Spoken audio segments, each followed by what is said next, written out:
Hello, I'm Stacy and I do all things bookish content. If you're new here, welcome. If you are a returning viewer, welcome back.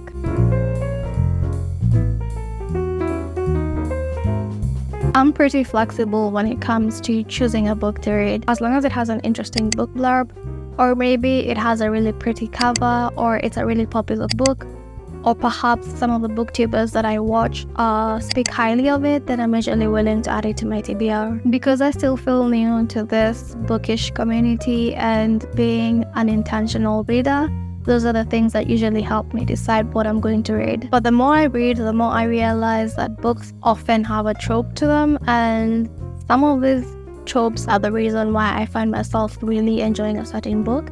For example, I have realized that I truly love the found family trope, and a lot of books that I've read with a found family trope have ended up being great for me.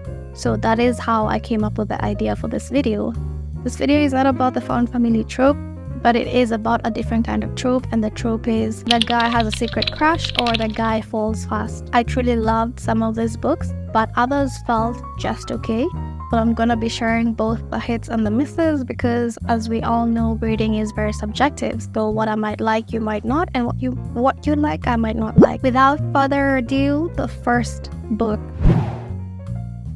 Bride by Ali Hazelwood. In a previous video, I mentioned being unsure regarding how I feel about Ali Hazelwood books. Some of her books really hit the mark for me, while others just don't. So I decided to read her 2024 releases so that I can decide if I'm completely done picking up Ali Hazelwood books or I'm still a fan of her work. After reading Bride, the verdict is clear. I am not over Ali Hazelwood books, and I am excited to pick up whatever she releases next. Her stories are not too serious. They're more so, I'd say, lightweight, fluffy romances, which is a great thing to read if you don't feel like reading something really heavy. This is the first book in a while that had me reading a chapter, and then once I'm done with a chapter, going back to the beginning of the chapter just to reread it because it was that good. This is a paranormal romance, which I think is part of the reason why I loved it so much. Paranormal romances are what I used to read in high school,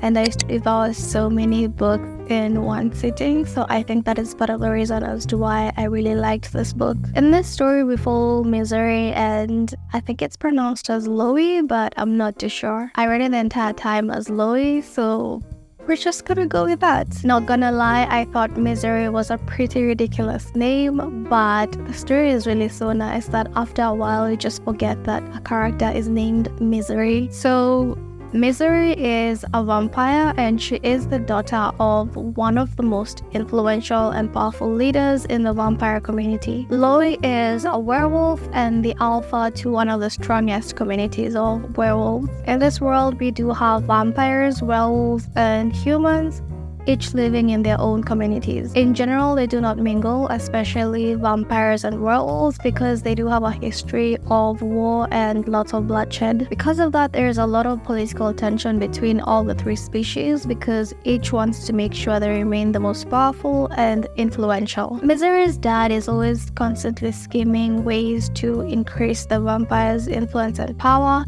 and his latest is that he would like to marry off Misery to the werewolf alpha Loie. While Loie is genuinely interested in creating peace so that the bloodshed can stop, Misery's dad is known to be ruthless and constantly pursuing political gain at the expense of others. So when Misery agrees to the marriage, Loie doesn't trust her, but the wedding happens anyway. Now we have two characters who feel like they're meant to hate each other and never trust each other because of the history between the two species, yet somehow they find themselves in a marriage for the greater good of their people. I especially loved the characters in this book. They felt like real people, and their personalities are very likable. They had relatable human flaws, and the story arcs were written in a way that made their growth both believable and really well paced. One of the character traits that the main male character has is being self-sacrificing. This is just my personal opinion, but one thing that truly irks me is self-sacrificing characters. It definitely irks me when it's written like it's an okay thing or a normal thing for somebody to be so self-sacrificing and always doing things which they believe are in the best interest of their loved ones, yet they never bothered to even ask somebody what it is they want or need. They just went ahead and put themselves in danger like they're the only ones that matter. Anyway, I could go on and on about how much I hate self-sacrificing characters, but it is okay if it is done as a way that the character is flawed and this is how they're going to grow. This is a great engaging read if you're looking for something that is light and not too serious. Actually, all of the books in this video are very much lightweight books. Some are very fluffy in terms of the romance and some are very cute. Just things that are easy to read and things that are a fun time. Next, we have another Ali Hazelwood book, which is Not in Love, and this one I also read from cover to cover, and unfortunately it left me feeling nothing. It's a very spicy book, which isn't necessarily a bad thing if it's paired with a meaningful story. However, in this case, it felt like the plot was overshadowed by the excessive smut. Not in Love centers on Rue Siebert, who is our main female character, and Ellie Kilgore, who is our main male character. Rue is a biotech engineer working at a startup that is called Klein. As with many of Ali Hazelwood books, Rue has a traumatic past that influences her life choices. In her case, she once struggled with food insecurity and financial insecurity. Fast forward to the present, she now has her dream job in food science, a close-knit circle of friends, and one of those friends then happens to be the CEO of Klein. Rue is at a place in her life where she is perfectly content with everything that she has built for herself, which makes it the perfect time for the story to throw in some challenges. Klein, the company she works for, is facing financial difficulty, and there's a risk they won't be able to pay off their loan, opening the doors for a hostile takeover from creditors. This is where Ellie Kilgore, our main male character, comes in. Ellie and his friends founded the enterprise that has a legal right to take over Klein should they not be able to pay off their loan. For both Rue and Ellie, their careers mean more to them than just a paycheck. Rue's job rescued her from difficult times like her struggling with food insecurity, and it's also the first environment where she was able to form lasting friendships with the CEO of the company plus other people she works with. On Ellie's side, he has built this business with his closest friends, and their interest in Klein's takeover isn't purely business. They all have similar and personal reasons driving their desire to take over the company. So we have two main characters who have every reason to be enemies. To add to that, our main female character does have past trauma from having to deal with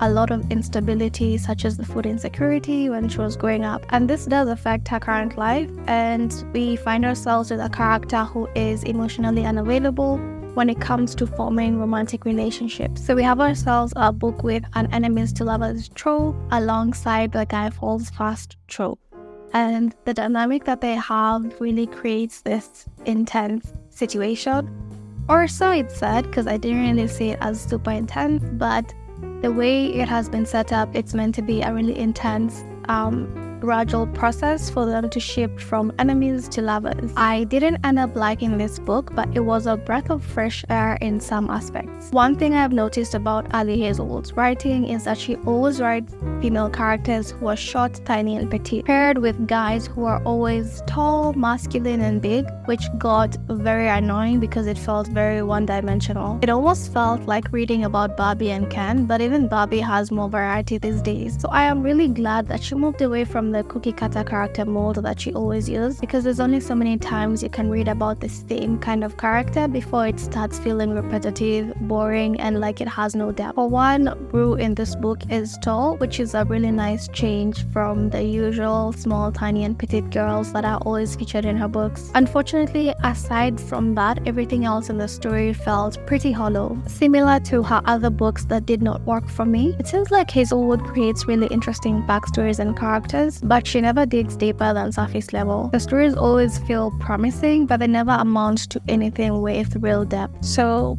by the end, I felt like this book had nothing much to offer other than a lot of smut.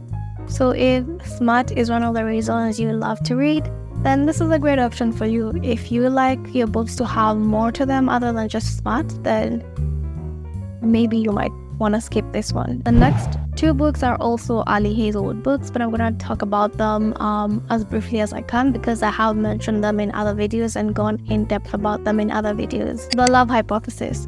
The story follows our two main characters, Olive and Adam. Olive is a PhD student and Adam is a professor in the same university as Olive, though Adam is not Olive's professor. The plot kicks off when Olive goes on one date with this guy and they both realize pretty quickly that they don't have a connection, so that is the last time they do ever meet. Later on, the guy realizes that he does have a connection with Olive's best friend, Anne. However, Anne is pretty hesitant to pursue anything because the guy went out with Olive first. There's just one problem. Anne also genuinely likes the guy and feels drawn to him. Once Olive realizes this, she obviously wants her best friend to be happy, so she comes up with a plan to convince Anne that nothing is happening between her and the guy, and she has actually moved on with another guy that she really likes. She does this by impulsively kissing a random guy in front of Anne so that Anne can believe that she has moved on and she really does not care at all if Anne dates the guy or not. It turns out that the guy that Olive kisses is none other than Adam, and one thing leads to another and they find themselves in a fake dating kind of situation. As they spend more time with each other to keep up the charade in front of Olive's friends, they start to realize that maybe their feelings are not as fake as they thought they were. Every time I try to explain the plot of this book, it always sounds so inappropriate because it is a love story between professor and a student, even though she's not his student. But every time I think about it after reading the book, it just feels very weird. But when I was reading the book, it all made sense and it wasn't anything inappropriate within the context of the book. So I don't know why that happens. This book is like your typical rom-com book and it has a lot of cringy scenes, but I think that doesn't take away from how much of a fun story it is, because personally, yeah, there are moments where I felt things were so cringy, but in general, I really enjoyed the story. The last Ali Hazelwood book is Love on the Brain. This story follows two neuroengineers, and the female main character is B, while the main male character is Levi. They met back in school, but they never really got close, more like just remembering that this is the person I went to school with. And after graduation, life pulled them in different directions. Years later, they are both assigned to the same project by NASA, and they are both made to be co-chairs. So they do have to work together as the leaders so that the entire team can thrive. I didn't find much substance to this story. It felt like a watered-down version of The Love Hypothesis. So depending on which one you read first, you might feel like the second one is just a copy-paste of the first book that you read between these two. But the next book is not an Ali Hazelwood book. We're now on to other authors. Book number 5 is Love and Other Words by Christina Lauren. The story is told through alternating timelines where we see the characters back when they were teenagers, and then we fast forward to the present where they are adults. We follow Macy and Elliot, who met as teenagers and they bonded over their love of books.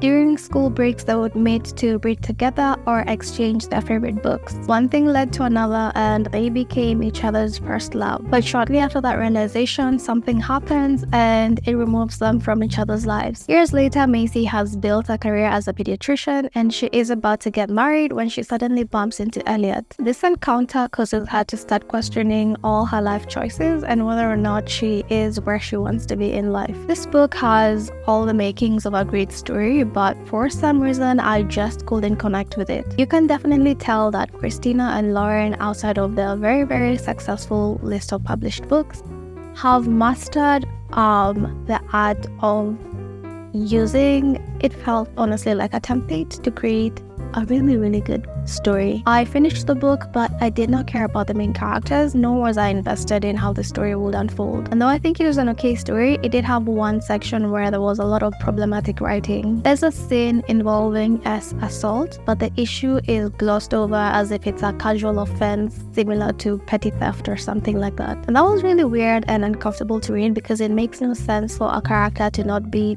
deeply affected if something like that happens to them. They cannot simply start acting like normal, or for it not to mention how they dealt with whatever happened.